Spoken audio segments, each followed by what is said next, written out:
Welcome to the first episode of the Thrive in 25 podcast series, Shaping Bruneian Entrepreneurs to Thrive in Tomorrow's Economy.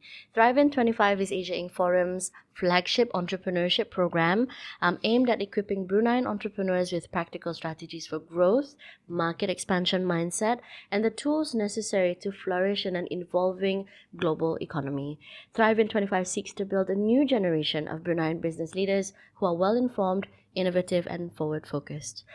Give us a like and follow and subscribe to our main YouTube channel, Asia Inc. Forum BN, for more episodes.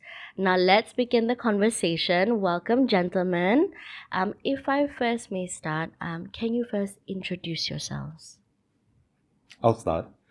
I'm David. I'm from Sage, and we are in the workplace learning. Mm-hmm. I'm Sam. I'm from Park Hotel Group. Currently, I take on two roles. One is a Group HR Director for Park Hotel Group. So if you guys are looking at hotel stays, reach out anytime.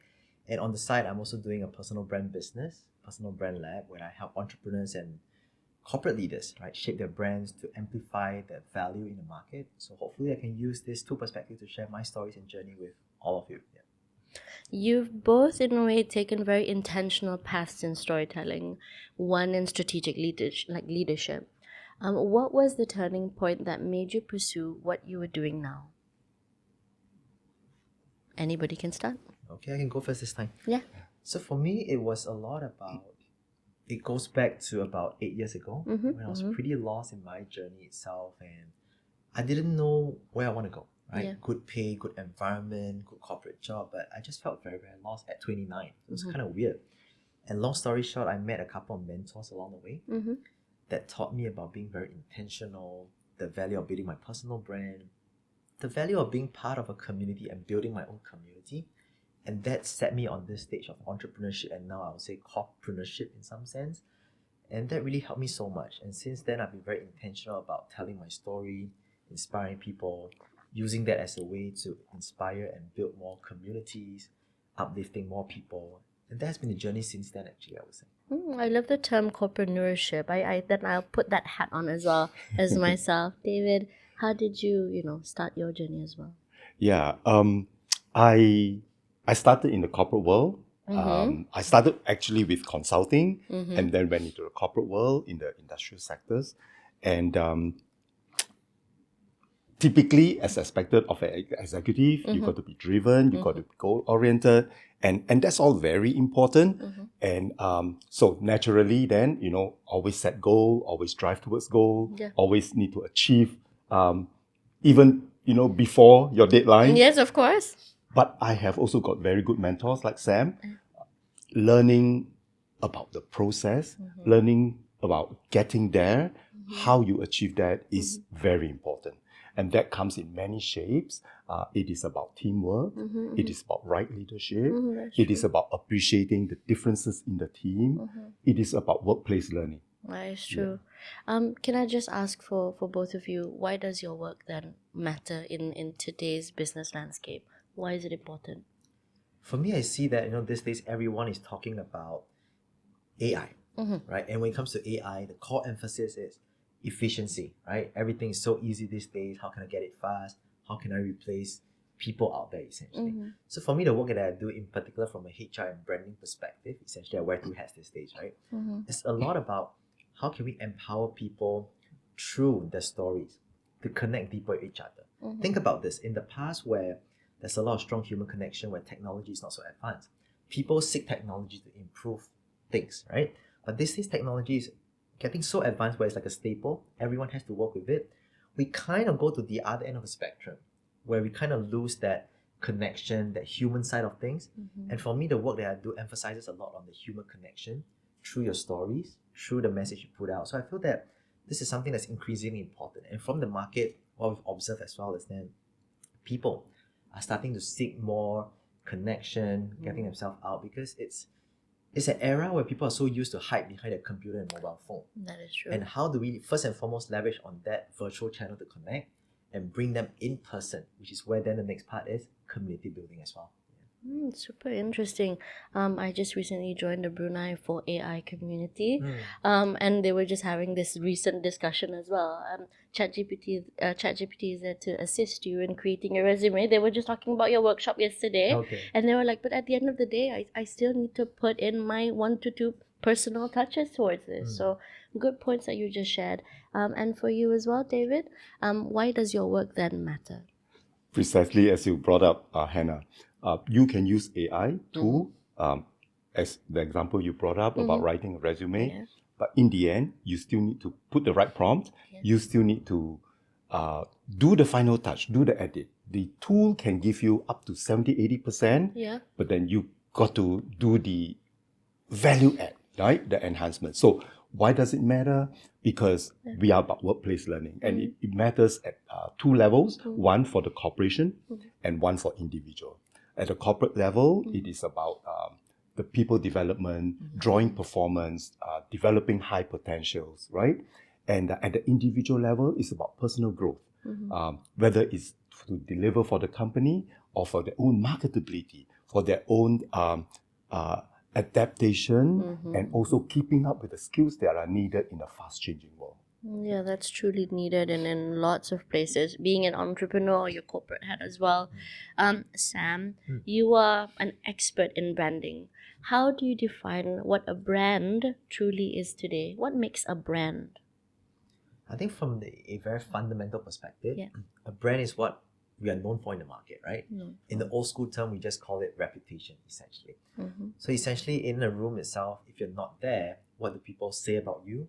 But more importantly, how do people feel about you? To me, a lot of times, beyond that social media bit is how do people connect and relate with you, right? Do they feel like, and you realize I keep using the word feel, which means that from a branding perspective, to make it successful, people need to feel positive, they need to feel good, and they want to feel once again that they want to be associated with this brand, right? I mean, whether it's from an individual personal brand perspective, whether it's with a company, for example, likes of your Apple, Tesla, for example, or just an employer specifically, right? We want to feel like this is a place, this is an organization, this is a person we want to hang out with, be seen together with. And that is what branding is about. It's a feeling, it's something that you want to associate with. And that's something that, we need to start to be more intentional about. How are we shaping our brand? How are we interacting with people? Because a brand, in a way, is an amplification tool. I think just yesterday I was sharing a little bit in terms of, a lot of people here, we are hardworking with a lot of expertise and stuff like that. But the problem is this: no one knows who we are. There's no way we can put ourselves out. There's no way any business can be done, right? So what's important is then, even with good quality stuff, how do you use a magnifying glass, which essentially is like a branding tool itself, to allow people to see that perceived value at least at equal level as the actual value? Because very often the perceived value is way lower than actual value, which do not do you justice in a sense. And at the end of the day, what do you believe then helps a brand become more quote unquote authentic, genuine, when it comes to creating that lasting connection with people? I know feeling, but again, how do you translate that and to stay true as a brand?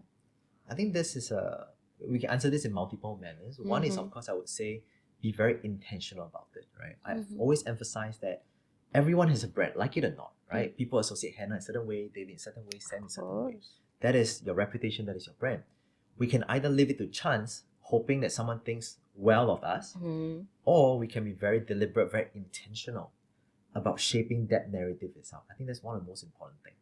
When it comes to authenticity, I was sharing previously as well that, it's not about going all out vulnerable. People think that authenticity equals to vulnerability, where you got to share all your darkest secrets and stuff like that. Think about this. As an entrepreneur, as a business owner, we're not like celebrities or influencers. We're not there to get all attention. We're here to get positive attention that helps to grow the business and your brand itself, which means alignment is actually more important than actually all the vulnerable part. Granted, of course, you want to share personal stories to create relatability, right? You want to be seen as a human, a likable human being. But beyond that, there is a limit where how much you want to share that can be useful to the business and not detrimental to the business. So I think that intentionality, that alignment in terms of different platforms, showing different sites yet aligned to the core values, these are things that are very important from a branding perspective. It gives me, I would say, perspective in a way that my LinkedIn equals to my Instagram, and how you know what I mean, like in terms of just portraying yourself. Then in terms of your corporate life and your business, all this, there has to be some sort of like like management towards doing this. Some say that storytelling when it comes to doing their business or their personal brand can feel a bit overly polished. Like you only post the good things and the most nicest things. You know what I mean? Again, reiterating this, how do you keep it then more authentic without letting it slip into that marketing spin? Like you're overselling yourself. For me, it's a balance. Yeah. I think at the end of the day, treat all this branding content, or whichever you call it, like a investment portfolio. Just like investment portfolio, we always talk about like what David mentioned, diversification, right? You can't be too skilled to just all the awards you want, all the good things. People know that life is not perfect, good and bad side, right? Which goes back to relatability. So for me, it's about understanding the context itself. At this point in time, what's needed in that portfolio of content and story to bring out that agenda to advance your objective in that sense, right? I think that's really important. And you want to be real, but then timing matters. I'll give you an example. So a friend of mine previously, right, he was in Brunei actually. So he was doing a workshop with, I think, one of the organizations over here. The problem was when he left, there were very bad review about his training. He thought everything was fine, but review was bad. And then what happened was within a week or two, he started sharing this on social media. Oh, I screwed up and stuff like that. Yes, it's authentic, it's real, it shows the relatable side. But think about this. If I'm going to procure your service, right, or engage with you, seeing that you just recently screwed up, would I engage with you? Probably not, right? So to me, it's important to share the good and bad side, but timing matters. So if I were him, I'll probably be sharing this maybe 6 months or 1 year down the road when I have other successes, and saying that was like a setback that set me up for more success. You see, that narrative, that timing, being very intentional matters, and it's not just everything that comes to mind spontaneous I just share, because that can be quite harmful actually. Wow, okay, that's very interesting, and it's also giving reminders to myself as well. David, with your experience driving business development and also go-to-market strategies across many regions, you shared this yesterday. What must business leaders get right when expanding into new international markets? Get right. Yeah. They get it wrong the first time, but well, do the right things. Of course, yeah. You might not get everything right, but I think, as I mentioned earlier, the process, right? So do the right things first. And what are the right things? As we said yesterday during the masterclass, having assess what you have. Start with what you have.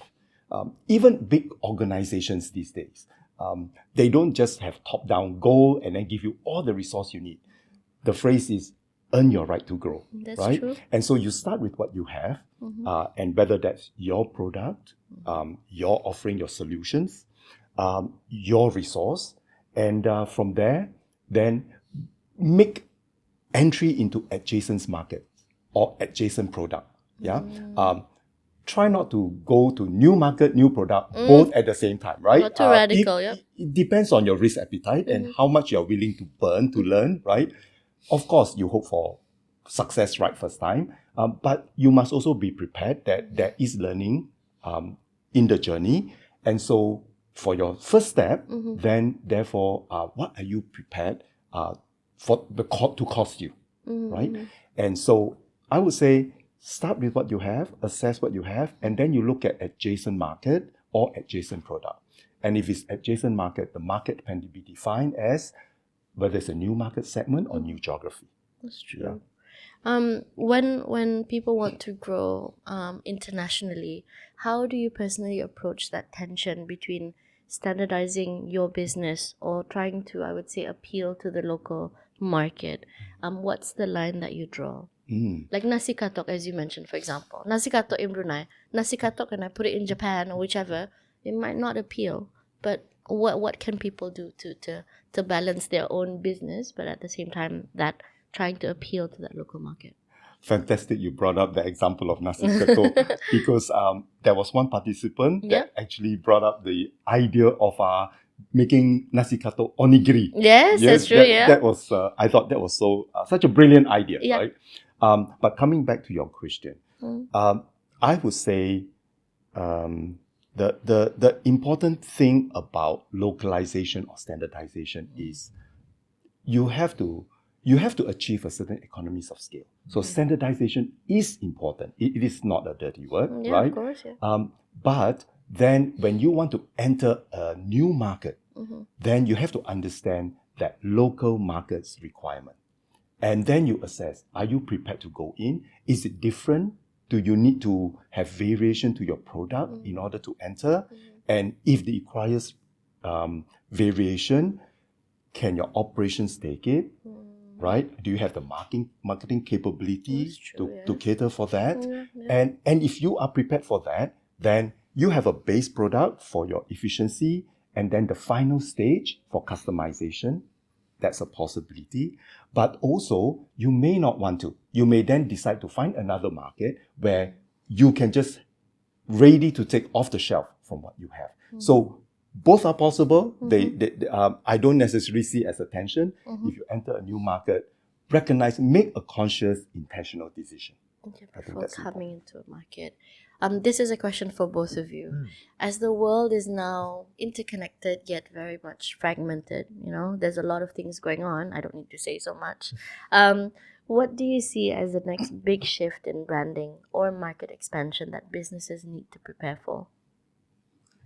For me, when it comes to branding, I would say that being authentic, once again, is a kind of an overused word these days, right? But being authentic in the sense where you're aligned, in a sense where people can really feel you and justify that brand and your claims itself is increasingly important. Reason being, right, if you look at today's day and age, uncertainty is one. And with the rise of AI, once again, you see a lot of fake profiles, a lot of avatars, a lot of AI generated content, even scams, more and more scams coming up. So that sense of trust is actually falling, in my opinion. Hence, for me, the shift in branding is then it further reiterates the importance of trust, further reiterates the point of alignment, authenticity, and it goes back to the fundamentals. I think we always think of what's new, what's next. And I always like to quote this example by Jeff Bezos. Previously, I saw his interview. He was saying that all of us are chasing, what's new, what's ahead, right? But we don't think enough about things that doesn't change. For example, right, we want as human beings a sense of belonging, sense of community, right? It can change from being physical to maybe online, on social media, whichever that may be. We need food, we need transport. All these are things that don't change fundamentally, but the form changes. So hence, from branding point of view as well, I think it's a good time, once again, instead of thinking of what's ahead, perhaps it's about going back to the fundamentals with all the new technology out there, asking ourselves fundamentally from branding point of view, and even as a human point of view, what can we do to really regain that trust, that connection, and that community? Because once that's fundamentally sound, the other parts are just layers around it, and these are just amplification tools in some sense. So for me, that's what I'll focus on and what I'll advise all our audience out there to think of the fundamentals. I think that's so important that people often chase the stars but forget about what's truly important in that sense. Inspiring words. Can I also have David share with us as well? What's the next big shift in market expansion? Next big shift. Yeah. You are referring also to the topic of interconnected Yes. and fragmented. Yes. The interconnectedness is made possible by tools and channels, right? So you have social media and you have all these various platforms. And with that comes a lot of expression of individual preference, individual personality. Greater expression of that, greater recognition of that, and acceptance of that. And that drives products customization. So then we talked earlier about standardization or customization. And it's not necessarily just for going to a market outside of your home base. Even within your home base, if you take as simple as bubble tea, right? The variety in the menu, right? Started from tea and just bubbles, and look at the variety you have. Whether it's matcha, whether it is an Earl Grey tea or the sesame tea, right? And then the different kinds of bubbles, different levels of sugar. So the customization that's required. So I think what it means for businesses is that you do need to have the base product that is your core, and in your formulation or development of the product, and I'm talking about whether it is an industrial product or a consumer product, you need to have that base that is standardized such that it's then your core, and then you have a degree of customization that is your final step. And so it is little cost, a small, easy, low cost customization to then meet the needs of the different target customers you try to penetrate or win. This is such good advice, I think, to our entrepreneurs. Very positive advice as well. But my question after this is all about, when a market entry, for example, fails or a brand traction then stalls, what mindset or principle helps then people to refocus and push forward, going through a setback? It is natural for entrepreneurs and for business owners to feel frustrated or maybe start having self-doubt if they encounter a setback, because they are driven people. They are they thrive on success. And So that it's is natural. true. Of course. Right? But if you are in business, then Yeah. I think one important thing to recognize is you must be prepared to learn along the way. Of Yeah. course. And when you encounter a setback, have the positive mind frame. Look at it as, what have I learned from here? Right? And therefore, this is then what I can do differently. And be willing to accept setback or failures for personal learning and also from your team, because that will encourage your team to be innovative. Of course. If we only want success the first time, there will be a fear of failure, and then your team will just play safe. That's true. Yeah. Then you have this I'll just follow what the boss says. I won't think out of the box. I may have a better idea, but I don't want to get myself into trouble. So have the culture of accepting failures. Yeah. After you have done everything right. So I'm go back to process again. Yeah. You've done everything right. But if the outcome is not what you expect, what can you learn from there? Yeah. Both for self and for the team. I would say that's one very important mindset to take.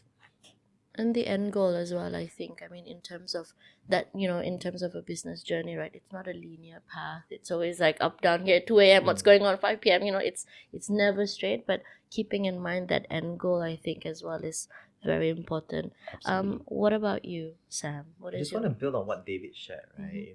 One thing that I've learned as an NLP, neuro-linguistic programming practitioner, is there is no failure, just feedback.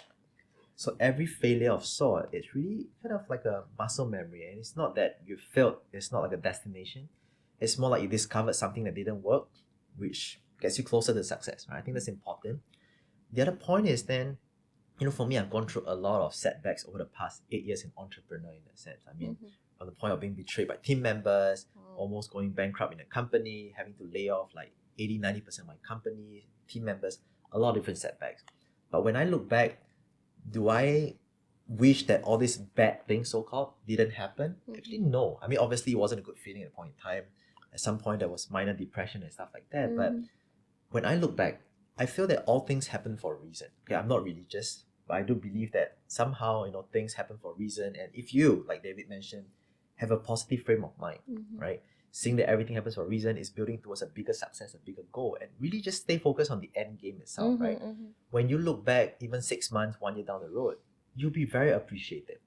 Like, for example, I grew up in Singapore, right? Wasn't very well to do, not a rich family, but middle income, comfortable, never quite worried about things, right? Food and holidays and everything.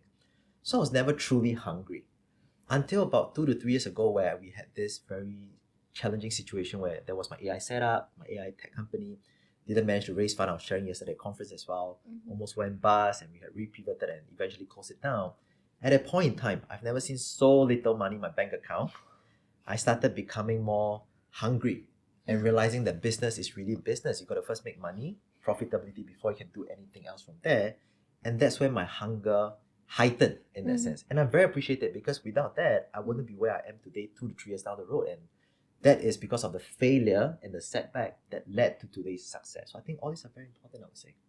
I'm curious to know what are your, I would say, like life quotes. That is like your I would say your Northern Star. Like, what is a quote you live by?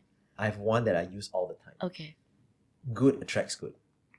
I Nice. believe that intentionality starts with, being a good person, putting good things out, whether it's good value, good vibes, whichever that may be. And that attracts good people, good opportunities to you. That's something I strongly believe in. Yeah. It's just like a magnet, Yeah. right? A good person attracts good person, right? And on the other hand, as a magnet, you also repel people who are different from you. Mm-hmm. So to me, it's kind of aligned to what I do from branding perspective, where I always believe in, first and foremost, be a good person with good values as much as you can. No one's perfect, obviously. And we try to always add value, create value. And on top of that, to me, the underlying formula is 3 gives and 1 take, right? Give 3 times before you ask for anything. And that has helped me so much over the past 8-9 years in that sense as a corporate now to really grow my business, my brand, my network, and gave me a lot of opportunities that I never quite imagined in my life. So good attracts good. That's something I really believe in. And for David as well, what's the life quote you live by? Wow. Hard to pick one, Yeah, but there's many. at the top of my head now, Yeah. I would say if anything is worth doing, Mm-hmm. it is worth doing well. I believe in excellence, not doing things, in a slipshod way. Yeah, understood. Yeah. No, So that's do it well. And Yeah. we have limited resources, right? Whether it's your time, whether it's your money, your energy. And so if you're going to put your time and effort into doing something, then do it well. Put your best effort and aim for what is ambitious and challenging, but also realistic. Oh, that's a realistic way of putting it as well. I think I'm on to, I guess, my final last question for both of you. If you could leave then, you've shared with me your life quotes, but if you could leave one core belief or message with any of the founders or marketeers or business leaders trying to build a brand right now and also to go global, what would it be? I can start first. I think it really falls back to what I shared previously as well. Yeah. It's really about good attracts good, right? I think from branding point of view, to grow your business, you really want to attract the right people and the right opportunities, because not all people, not all opportunities are equal, right? It's easy to say that I want to make short-term gain and get this business, but there's a lot of hidden costs that most people don't think about. Hence, I would say if you're very intentional about shaping who you are as a person, the brand, and when you put out the right messages, right, over time, it may not happen immediately, but over time, you will attract the right opportunities, the right partners, the right people to your team, and the right customers. And that is so important in business based on my experience itself, because a good customer can help you grow 10x. A bad customer can hold you back 10x in that sense, even though the money may be good in the short term, but it's probably what you don't want to earn in that sense. So for me, once again, good attracts good, and I really believe that if you're a good person, good intention, a lot of good things happens to you. Yeah. Thank you so much, Sam. And for you, David, what's your message? My message will be primarily for the small and medium-sized business owners and entrepreneurs, but I think it's also applicable to large corporations these days, especially when we talk about earning your right to grow. Of course. And that is start with what you have, right? And if you have reservation, if you're not sure, you think you're not ready and maybe you're not good enough, then remember, we talked yesterday about journey of 1,000 miles begins with the first step, the single step. That's yeah. true. And so start with what you have, and that is lower risk, that is lower cost, and you already start with what you're good at in the first place. You have something good to offer to the market, to your customers. And so start with what you have, and you will realize actually, if you take stock of what you have and you combine all that together, you may have more than you think. And the second thing I like to also impart onto the listeners is that it takes less than you think. Sometimes we overthink ourselves, right? Yes. I think we may have come to the end of our episode, gentlemen. Thank you so much. It's been such an insightful learning from you, David and Sam. And I hope our listeners and our audience learn a thing or two about what you are passionate about and also the strategies to expand their brand and their business to newer markets. If you like what you've been watching and listening, do follow us at Asia Inc. Forum BN on our YouTube channel, and you can also find us on LinkedIn, Facebook, and Instagram at Asia Inc. Forum. At Asia Inc. Forum, our mission is very simple. We're here to shape the future of Brunei and Asia one conversation at a time.